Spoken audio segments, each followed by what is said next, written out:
Tadi secara keseluruhan pasangan nomor 2 itu meraih 39,3%. Ya.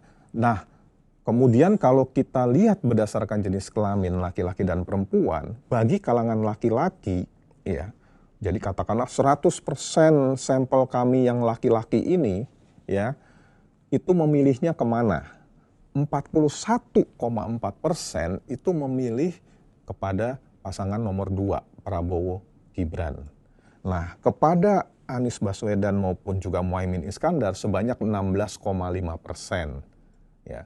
Dan 100% dari kalangan laki-laki terdapat 15,8% saja yang memilih Pak Ganjar Pranowo maupun Mahfud MD. Jadi memang terkonsentrasi pada Pak Prabowo Gibran. Perempuan bagaimana? Para pemilih perempuan pun juga seperti itu. Menariknya kalangan pemilih perempuan ini undecided voternya besar, 31,6%.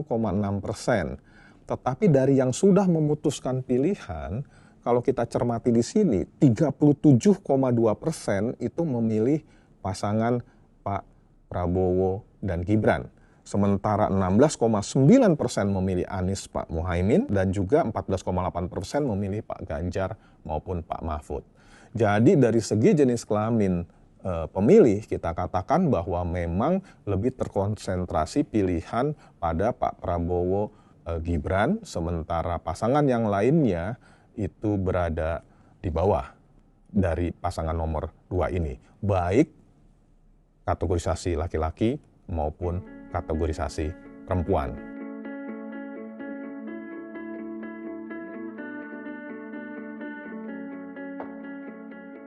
Kalau kita cek juga dari segi generasi, kita ini kan mengelompokkan generasi Z, mereka yang kalau dalam survei kami kalkulasikan berusia di bawah 26 tahun, kemudian generasi Y itu yang berasal dari 26 sampai dengan 41, tapi kita belah lagi generasi Y yang relatif muda, 26 sampai 33 tahun, 33 sampai dengan 41 tahun itu generasi Y yang madya, katakan lebih tua.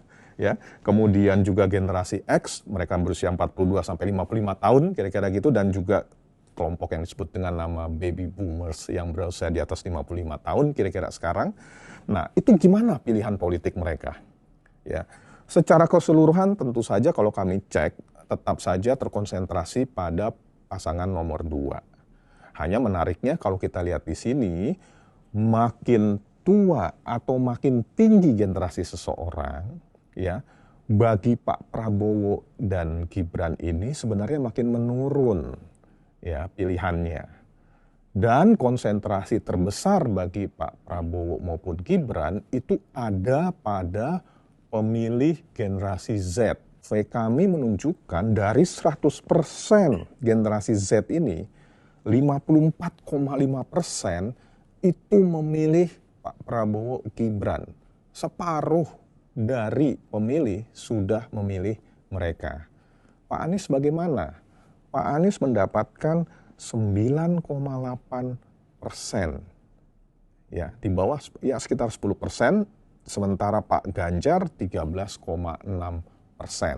Jadi di kalangan pemilih Z, Pak Prabowo dan Gibran dominan. Nah, bagaimana dengan generasi Y ini? Di generasi Y juga seperti itu, walaupun suara pilihan kepada Pak Prabowo semakin lama semakin menurun. Di kalangan generasi Y madya misalnya berusia 34 sampai 41 tahun nih, orang yang sangat produktif di sini, itu 37,4% yang menjadi pemilih dari Pak Prabowo. Dan Pak Anies sebaliknya, semakin tua generasinya, pilihan terhadap Pak Anies dari setiap generasi ini menjadi semakin besar proporsinya. Untuk kalangan misalnya di sini generasi X misalnya, mereka yang berusia 42 sampai 55 tahun, itu sebanyak 20,5% itu memilih Pak Anies Muhaimin. Ya, memang Pak Prabowo Gibran masih unggul karena meraih 28,8%. Tapi kalau kita bandingkan dari yang generasi muda sampai dengan generasi selanjutnya, semakin menurun Pak Prabowo, sementara Pak Anies semakin meningkat. Nah, bagaimana dengan Pak Ganjar? Kalau Pak Ganjar relatif stabil, semuanya berada di kisaran 16% antara pemilih mudanya atau generasi Z-nya sampai dengan pemilih-pemilih di generasi-generasi selanjutnya. Nah, itu dari segi pilihan politik ya, yang berkaitan dengan masalah generasi.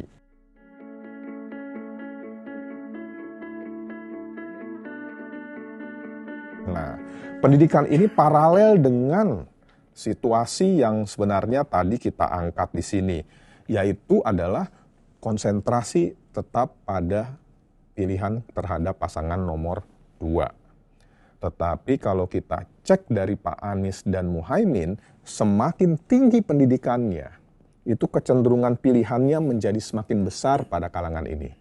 Gambarannya mereka yang berpendidikan tinggi, 100% nih dari yang berpendidikan tinggi kita kumpulkan pemilih 26,5%, 26,4% itu memilih Pak Anies, pendidikan tinggi setingkat universitas ke atas ya. Sementara kalau Pak Ganjar itu 14%. Pak Prabowo bagaimana dengan Gibran 31,6%, masih unggul. Tapi kalau kita bandingkan dengan rata-rata perolehan dari Pak Prabowo yang 39,3, tentu saja pendidikan tingginya relatif lebih rendah. Sementara Pak Anies yang kita lihat sebanyak 16,7% pilihan pada beliau, tapi kalau kita lihat dari pendidikan tingginya, di sini yang mencapai 26,4% tentu menjadi lebih tinggi. Itulah mengapa karakteristik dari pendukungnya Pak Anies ini sebenarnya berada di kalangan menengah ke atas dari segi pendidikan.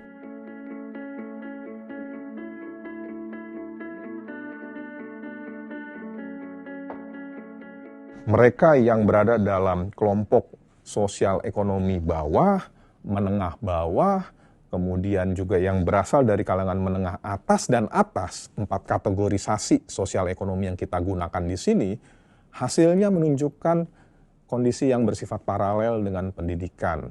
Artinya Pak Prabowo tetap menguasai di seluruh kelompok, tetapi kalau kita lihat di sini perbedaannya adalah kalau Pak Anies Baswedan dan juga Muhaimin itu semakin tinggi sosial ekonominya, semakin besar proporsi yang memilih beliau. Dan Pak Ganjar Mahfud relatif mirip dengan Pak Prabowo Gibran, hanya proporsinya lebih kecil. Nah, itu yang kita kaitkan dengan kelompok sosial ekonomi maupun juga pendidikan sebelumnya.